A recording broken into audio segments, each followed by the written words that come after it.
Just sticking with the international piece and transitioning into the European theater, what are some of the lessons learned coming out of Ukraine that you'd be able to share that Anduril has gleaned from your engagements over there? Um, well, one is like ITAR is a big issue. So definitely trying to design your systems for exportability is. I think you just have to do it nowadays. I don't think there should be any program. I mean, there's going to be like classified programs and things like that, but like to the extent possible, like have your primary variant be something ITAR, as ITAR free as possible.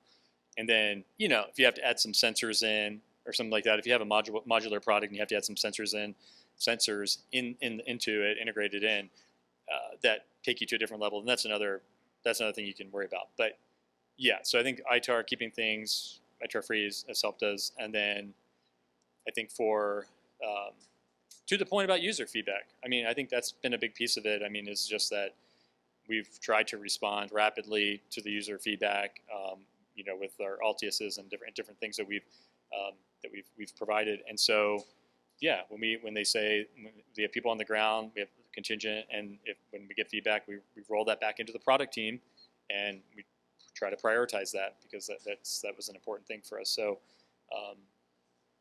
I think that's the core lesson is just, when you're getting something, user feedback from testing is great, but if you're getting, it's hard to argue with user feedback and more. So when you're getting that feedback, it's very powerful, and we definitely took it really seriously and tried to, make changes. Yeah, thank you for that. And so just sticking with veterans, I know that you all are working with Vets in Tech to hire as many veterans as possible as the company expands. Could you talk with a little bit about the growth trajectory of where you see the company going, how veterans can actually factor into that? Why does Anduril want veterans? I mean, there's some obvious reasons, but why specifically does that cohort of folks resonate really well with the company? Yeah, no, we have amazing talent. So I think that's one nice thing is that we've been fortunate enough to get talent from some of the best companies. So that's key, right? Like that's your foundation. But then hiring veterans, I think, builds for us, a lot of it is partially as they understand the space, right? So they understand what are the problems, like especially when they're leaving an operational unit or leaving an acquisition office, and they're like, here's the thing that drove my office nuts. Here's the things that like I know we need that it's just not getting public. It's not out there in the public. Like the admirals or generals aren't talking about it, but I know this is what they need. So you get that insight.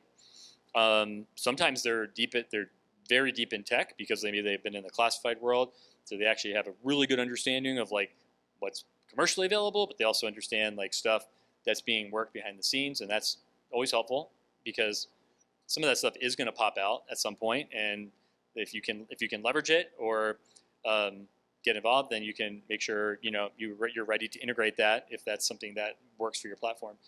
So I think there's just a lot of values. Work ethic, you could say too, right?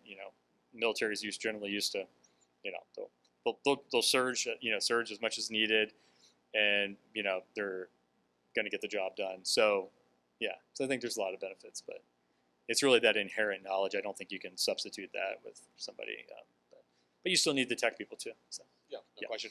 And I think you all do a great job of taking people that may not necessarily have a huge predisposition or background in tech and getting them up to speed to where they actually have a pretty decent baseline of being able to move forward. So yeah, that is really true. I have honestly been impressed with some of our like people who came from Netflix or Tesla or like all of a sudden they have like they're just smart people. So they like I'm in awe many times of just like I'm like, how do you know all those systems that are used in the military and all these like frontline stuff and how the data flows? Just like amazing how quickly they once you feed them knowledge, they start to connect the dots. So yeah, it's pretty impressive. Very impressed with the enterprise. And so before we get into the Q&A portion, I'd love to just have a question for you of us. What have we not talked about here in this audience that you wanted to make sure that we covered in the time that we have left? Well, I don't know everyone's background, but I would just say in general, like we're moving into a new paradigm. I do think it's happening slower than I think we all want it to, but we are moving into a paradigm that the tech that's in the department, that's developed in the department, is going to be relevant for some of those kill chains that are just super, super challenging. Like that they're going to buy some of that stuff forever. But there's a much more growing. I literally just had this conversation with Dr. Ripper. Is like, but there's like 80% of stuff that is going to be more dual use ish kind of tech. And so I think this is a prime time to get in this space, to find those solutions that you can solve with commercial tech, essentially, adapted to the military, but being able to solve those problems. And there's going to be new problems that arise. So we think we understand how things are going to be today, but there's going to be new stuff.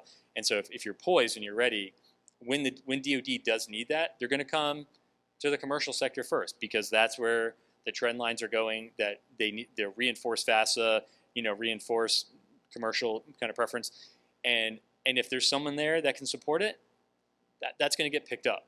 If there's no one there, they're going to go back to their way they used to do business, right? So I think we just, if you find a problem, solve it. You may not get the DoD like buy-in as fast as you want, but it's coming. Not to say everyone, every problem is going to be solved by one person, and that's only one. But like, there's an opportunity space here that I think we're moving into, that DoD is going to be hungry for new ideas, new solutions. So. Awesome. So be persistent and be patient.